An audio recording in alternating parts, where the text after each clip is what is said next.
बीते 50 सालों से ये खेत अंगूर की खेती के लिए मशहूर है। आसपास के इलाके के सैकड़ों हजारों किसानों ने इन्हीं खेतों को अपनी पाठशाला बनाया। यहीं से अंगूर की खेती का कहकहरा सीखा और आज न सिर्फ देश बल्कि दुनिया में इस इलाके को अंगूर के बेहतरीन उत्पादकों में शुमार करवा दिया।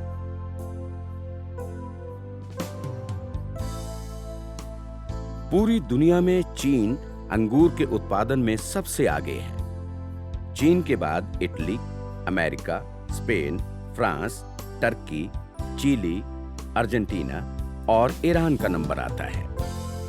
इस फहरिस्त में भारत को शामिल होने में अभी वक्त लगेगा, लेकिन भारत बड़ी तेजी से अंगूर के उत्पादन में आगे बढ़ रहा है।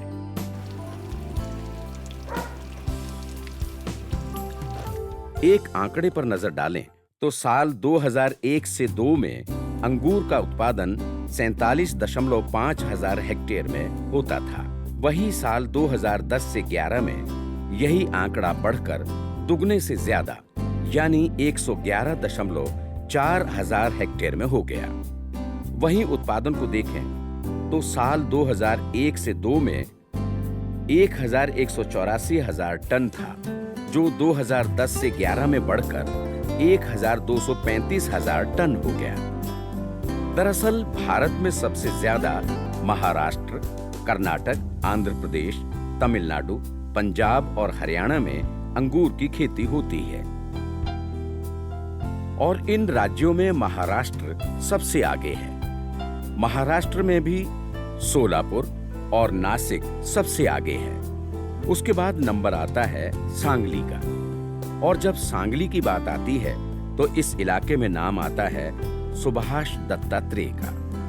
जी हाँ, जिन अंगूर के खेत को आप देख रहे हैं वो सुभाष दत्तात्रेय के खेत हैं। इन्हीं की मेहनत का नतीजा है यहाँ का अंगूर 7 समंदर पार अपनी मिठास घोल रहा है। ये जो अंगूर की वैरायटी है जिसको हम रेड ग्लोब वैरायटी है, जो अमेरिका में कैलिफोर्निया में 1980-81 में बनाई थी। जब मेरे बड़े भाई साहब 83 में कैलिफोर्निया गए, उस टाइम ये वैरायटी यहाँ इंपोर्ट की उसके प्लांट और उसी टाइम से ये हम इसका प्लांटेशन कर रहे हैं। एक अच्छी वैरायटी टेबल पर्पज़ यानी खाने के लिए वैरायटी है, सीडेड वैरायटी है और इसका कलर रेड आता है। जैसा और मैच्योर होते हैं तो उसको ब्लैक कलर आता है और इसका यील्ड क्वालिटी सब बहुत अच्छा आता है, कलर अच्छा आता है और पूरा वर्ल्ड में इसका अच्छा मार्केटिंग चलता है। ये जो वैरायटी है अभी इसका जो साइज़ आपको दिखाई देता है वो विदाउट यूजिंग एनी केमिकल्स इतना बड़ा साइज़ होता है, जिसको हम 24, 26, 28 mm तक जाता है, जिसको हम कोई भी केमिकल यूज़ नहीं करते साइज़ बढ़ाने के लिए। कठिन परिश्रम के बाद कामयाबी की मिठास की ये कहानी 1962 से शुरू होती है। इन खेतों में अंगूर नहीं होता था, लेकिन अंगूर के अलावा यहाँ के किसान इन खेतों में सब कुछ उगाते थे, हाड़ तोड़ मेहनत करते थे। लेकिन बात जब मुनाफे की आती तो माथे पर हाथ रखकर पूरे साल की मेहनत को कोसने की नौबत आ जाती थी।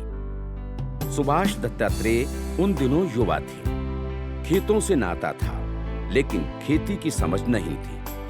पिता के साथ खेतों पर आना, हाथ बटाना, बस इतना ही सरोकार था इन खेतों से।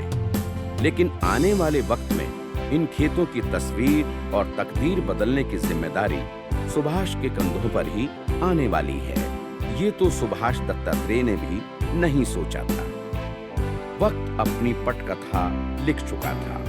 सुभाष की शिक्षा दीक्षा खेती में ही हुई।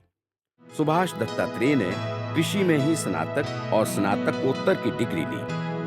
सुभाष चाहते तो एमएससी के बाद अच्छी सरकारी या प्राइवेट नौकरी कर सकते थे, लेकिन जैसा कि हमने कहा कि इन खेतों के मुकद्दर में कामयाबी सुभाष के हाथों ही लिखी थी और पढ़ाई के बाद सुभाष अपने गांव लौट आए। सुभाष ने फैसला किया कि वो खेती ही करेंगे। हाथ कंगन को आरसी किया। पिता और परिवार ने भी विरोध नहीं किया। उन्हें भी मालूम था कि अच्छा जौहरी मिल जाए तो मिट्टी से हीरे खोद ही लाएगा। बचपन से ही सुभाष के काम करने का तरीका बिल्कुल अलग था। अच्छी नेतृत्व क्षमता की वजह से आसपास के लोग उनकी बातों को न सिर्फ गौर से सुनते बल्कि उस पर अमल भी करते। सुभाष दत्तात्रेय ने गांव लौटते ही बड़ा फैसला लिया। बीते कई सालों से पारंपरिक खेती के फायदे और नुकसान का गुणा भाग सुभाष के दिमाग में ही था। लिहाजा सुभाष ने गांव वालों के साथ मिलकर फैसला किया कि इन खेतों से पारंपरिक खेती को अलविदा कह दिया जाए। गांव वालों ने सुभाष की बातों पर हामी तो भर दी, लेकिन सवाल था कि पारंपरिक खेती को अलविदा कहने के बाद खेतों में क्या उगाया जाए।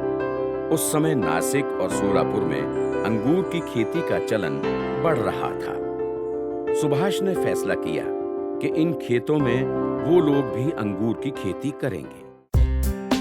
खेतों ने अंगूर के पौधे को अपना लिया और देखते ही देखते इन बेलों में फल लदने लगे। गांव वालों का साथ और सुभाष दत्तात्रेय का विश्वास काम कर गया।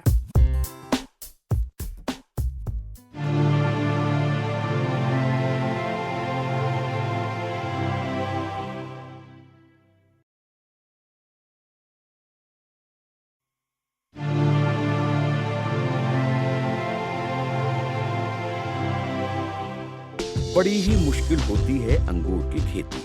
जमीन में बीज बोकर फसल काटने वाली परंपरा से अलग अंगूर की खेती किसान को दिमागी तौर पर निचोड़ लेती है। मेहनत के साथ साथ तकनीक और तकनीक के साथ साथ बीमारी के खतरे इस खेती को दूसरी फसलों की तुलना में बेहद संवेदनशील बना देते हैं। ये बात सांगली के किसानों को मालूम थी, लेकिन सुभाष दत्तात्रेय को अपने आप पर भरोसा था।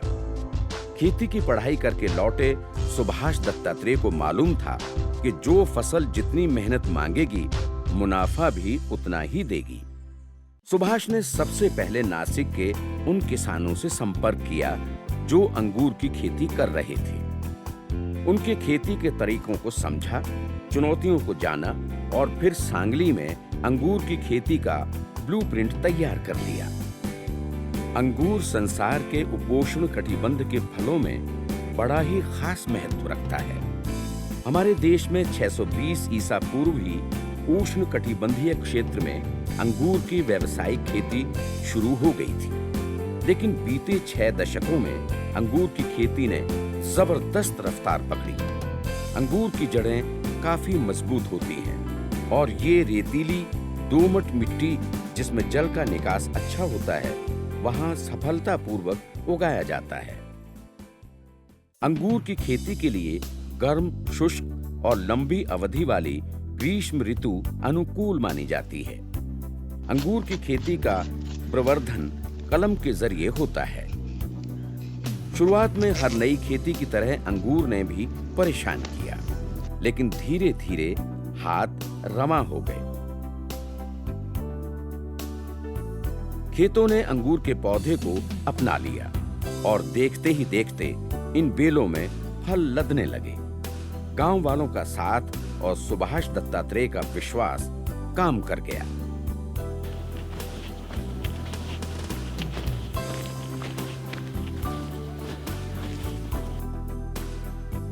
शुरुआत में खेती खर्चीली थी, लेकिन सरकार और संस्थाओं के साथ ने इस खेती को किफायती बनाना शुरू कर दिया।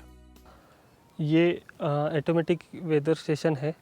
ये किसानों के लिए स्टेट एग्रीकल्चर डिपार्टमेंट और राष्ट्रीय द्राक्ष संशोधन केंद्र पुणे और महाराष्ट्र राज्य द्राक्ष बागायतदार संघ और एक company private Deep Sagar agro enviro services private limited, इन चारों के संयुक्त विद्यमान से इंस्टॉल किया हुआ है। इसके इस्तेमाल करने से हमें खेती में 7 दिन आगे का फोरकास्टिंग वेदर का समझ आता है। ये एप्लीकेशन मराठी में भी आता है और इंग्लिश में भी आता है। ये क्लाइमेट का इन्फॉर्मेशन 7 दिन पहले मिलने से हमें स्प्रेइंग शेड्यूल करने के लिए आसानी हो जाती है। और इसमें 7 दिन का बारिश कब आने वाला है, टेम्परेचर क्या होगा, ह्यूमिडिटी कैसा रहेगा, और इसके अलावा ये अंगूर की खेती में कब डिसीज़ कौन सा आएगा, ये पूरा इन्फॉर्मेशन मोबाइल पे समझ आता है।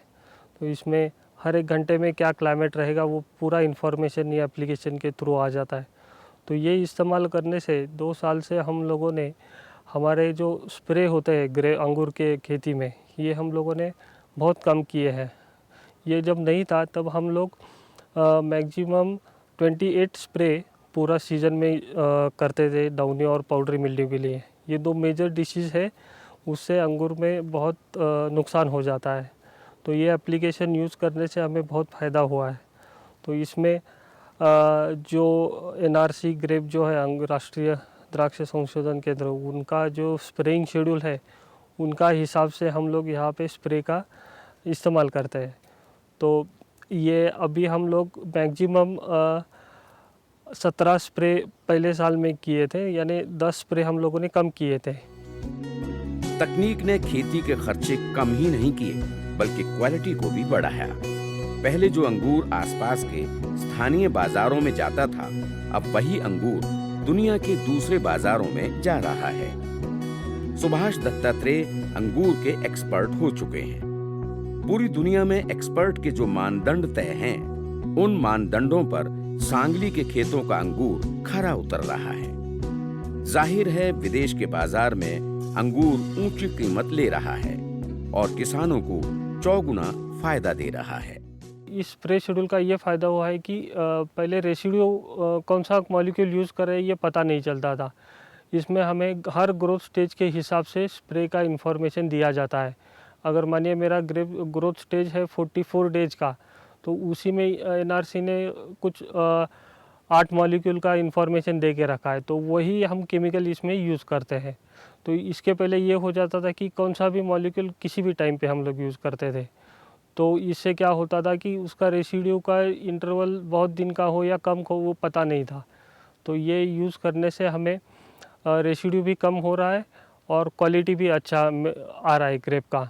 इस साल हम लोगों ने 12 स्प्रे में पूरा ये प्लॉट में कंट्रोल किया था डाउनी मिल्ड्यू और पाउडरी मिल्ड्यू का डिसीज़। इससे हमारा प्लॉट में रेसिड्यू फ्री 50 दिन पहले स्प्रे हम लोगों ने स्टॉप करने से हमें ये प्लॉट रेसिड्यू फ्री आया, जो यूरोपियन कंट्रीज़ के लिए एक्सपोर्ट का जो लेवल रहता है MRL लेवल, वो हमारे प्लॉट में फॉलो हुआ है और हम लोगों ने ये प्लॉट रेड ग्लोब का दुबई के लिए एक्सपोर्ट किया है।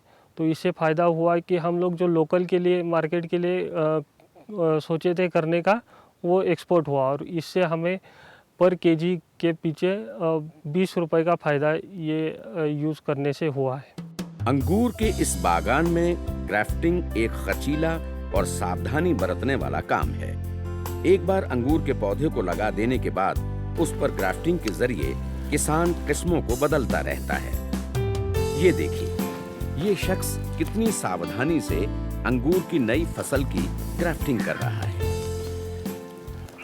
ये जो ऑपरेशन चल रहा है ग्रेप में, जिसको हम ग्राफ्टिंग बोलते हैं, जो स्टॉक ज़मीन में है वो अलग है और ऊपर जो वैरायटी हमें चाहिए वो वैरायटी कौन सी भी हम ग्राफ्ट कर सकते हैं, जिससे ख़राब सॉइल, ख़राब पानी जिसमें ये वैरायटी आती है और उसका अच्छा रिज़ल्ट गए 15 साल से फार्मर्स को मिल रहा है। यही ऑपरेशन पूरा महाराष्ट्र में या बाजू के जो स्टेट है, आंध्र में हो, कर्नाटक में हो, कहाँ भी ये ऑपरेशन और ये प्लांटेशन ग्रेप का इसी हिसाब से चल रहा है। अंगूर की खेती में ग्राफ्टिंग के दौरान इस बात का ध्यान रखना चाहिए कि जिन टहनियों से कलमें ली जा रही हैं, उसमें 4 से 6 गांठ हों और उसकी लंबाई 25 से 45 सेंटीमीटर होनी चाहिए। कलम बनाते समय कलम के नीचे का कट गांठ के ठीक नीचे होना चाहिए और ऊपर का कट थोड़ा तिरछा होना चाहिए। अंगूर के खेत में उनकी बेल को साधने के लिए कई तरह की पद्धतियों को अपनाया जाता है, जैसे पंडाल विधि, बाबर विधि, टेलीफोन विधि, निफिन और हेड विधि। लेकिन व्यावसायिक अंगूर की खेती में पंडाल विधि को ज्यादातर किसान अपनाते हैं। पंडाल विधि में 2 से 2.5 मीटर ऊंचाई पर कंक्रीट के खंभों के सहारे लगी तारों के जाल पर बेलों को फैलाया जाता है। दरअसल अंगूर की खेती में अच्छे उत्पादन की उनकी ट्रेनिंग और प्रूनिंग यानी काट छांट बेहद जरूरी है। बेल जब सुसुप्ता अवस्था में होती है तो उनकी कटाई कर दी जाती है। नई पत्तियां फूटने से पहले कटाई बेहद जरूरी है। अमूमन किसान जनवरी के महीने में अंगूर की कटाई करता है। सुभाष दत्तात्रेय ने अपने खेतों में रेड ग्लोब किस्म को उगाया है। इस किस्म की बड़ी मांग है और इसकी वजह है इसका मेडिसिनल महत्व। ये जो अंगूर की वैरायटी रेड ग्लोब जो सीडेड वैरायटी है और कलर ग्रेप है, इसको मेडिसिनल वेरी इंपॉर्टेंस है। इसका सीड और इसका स्किन में जो एंटीऑक्सीडेंट रहता है वो ह्यूमन के तबीयत के लिए, जिसको हम एंटी बीपी बोलते हैं, बीपी रेगुलेट करता है, हार्ट रेगुलेट करता है और एंटी कैंसर भी उसकी प्रॉपर्टी है। जिसको ये इन्फेक्शन होता है कौन सा भी कैंसर का हो या बीपी का, ये हर रोज़ 50 ग्राम अंगूर खाए या उसका ड्राई ग्रेप्स बना के खाए तो इसका मिनिमम असर उसके बॉडी पे हो सकता है। अगर फसल सही कीमत नहीं देती तो सुभाष अंगूर को किशमिश में बदल देते हैं। और ये देखिए कैसे अंगूरों को रेक में सुखाकर किशमिश बनाई जा रही है। दरअसल किशमिश बनाने के लिए ऐसी किस्मों का चयन किया जाता है जिसमें कम से कम 20% मिठास हो।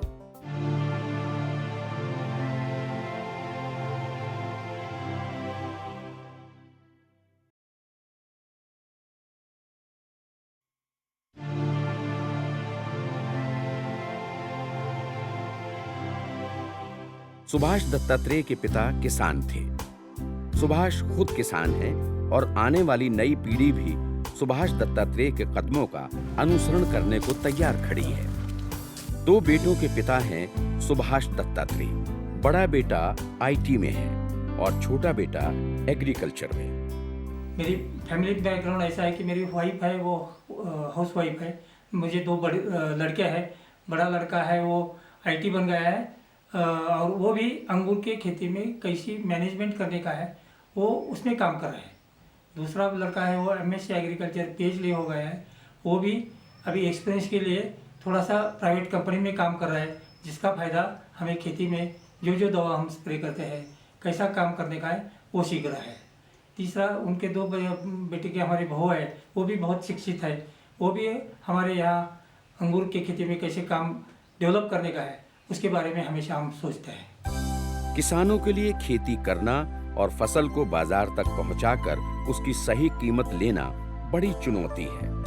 हर साल ये सुनने में आता है कि कीमत ना मिलने पर किसान अपनी फसल को सड़क पर फेंक देता है या फिर खेतों में ही बुआई करके दबा देता है।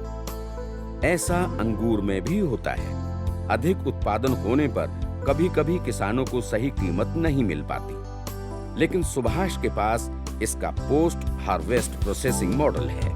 अगर फसल सही कीमत नहीं देती तो सुभाष अंगूर को किशमिश में बदल देते हैं। और ये देखिए कैसे अंगूरों को रेक में सुखाकर किशमिश बनाई जा रही है। दरअसल किशमिश बनाने के लिए ऐसी किस्मों का चयन किया जाता है जिसमें कम से कम 20% मिठास हो। किशमिश बनाने की 3 विधियां होती हैं। पहली प्राकृतिक, दूसरी गंधक विधि और तीसरी कृत्रिम विधि। प्राकृतिक विधि में अंगूर के गुच्छों को तोड़ने के बाद ट्रे में सुखा दिया जाता है। उसके बाद तेज धूप में अंगूरों को 6 से 7 दिन के लिए रख दिया जाता है। उसके बाद फिर उसे छायादार स्थान में रख दिया जाता है ताकि किशमिश मुलायम रहे और उसका रंग भी ना उड़े। ये बेहद जरूरी है कि किशमिश में तकरीबन 15% तक की नमी बनी रहे। दूसरी विधि है गंधक विधि। इस विधि से बनाई गई किशमिश का रंग बिल्कुल भी नहीं उड़ता। और तीसरी विधि से किशमिश बनाने के लिए माइक्रोवेव किरणों का इस्तेमाल किया जाता है और उनसे अंगूर को सुखाया जाता है। इस विधि में अंगूर का पानी भाप बनकर तुरंत उड़ जाता है और किशमिश की गुणवत्ता भी अच्छी बनी रहती है। जब मैं पढ़ाई करता था मेरा ये मेन सब्जेक्ट था कि how to prepare resin from fresh grapes, और यही जो अभी गई 25 साल से हम काम करते हैं तो इसी में भी काम करते हैं how to prepare resin by simple method. क्योंकि और ये बिजनेस इतना बढ़ गया कि शुरू में 5000 टन हम इंपोर्ट करते थे, अभी 2.5 लाख टन यहाँ किशमिश बनता है और ये 2.5 लाख टन किशमिश इंडियन मार्केट के लिए और एक्सपोर्ट के लिए अच्छे दाम से बिक रहा है। और यही एक ऐसी बाय प्रोडक्ट है इंडिया की जो मैक्सिमम 30% कौन सा भी फ्रूट का बाय प्रोडक्ट जैसे ग्रेप से किशमिश बनता है वैसा कोई भी नहीं है। तो एक टाइप का एक रिवॉल्यूशन आप समझे ग्रेप में ये किशमिश बनने से हो गया है। और ये बिजनेस ऐसा है कि कभी भी आप साल में आओ मार्केट में, ओपन मार्केट में आप परचेस कर सकते हैं। क्वालिटी का हो, 1 नंबर हो, 2 नंबर हो, 3 नंबर हो। और मुझे ये बहुत खुशी है कि मैंने जब ये मेरा ग्रेजुएशन पोस्ट ग्रेजुएशन इसमें किया और जब ये प्रोजेक्ट लिया तो इसका सही तरीके से प्रैक्टिकल फार्म में सभी फार्मर्स यहाँ सांगली डिस्ट्रिक्ट हो, सोलापुर हो या नासिक हो, यही वो बनाते हैं और अच्छे तरीके से काम करते हैं without any loss of in grapes. कामयाबी की ये कहानी अभी शुरू हुई है, इसे काफी लंबा जाना है। आसपास के किसानों के जीवन में जो थोड़े बदलाव हैं, उन्हें काफी दूर तक ले जाना है। यही सुभाष दत्तात्रेय का उद्देश्य है और वो अपने जीते जी अपने खेतों से जुड़े किसानों न सिर्फ देश में बल्कि पूरी दुनिया में कामयाब होता देखना चाहते हैं। इसी छोटे से सपने में उनकी बड़ी सी नायकी छिपी है।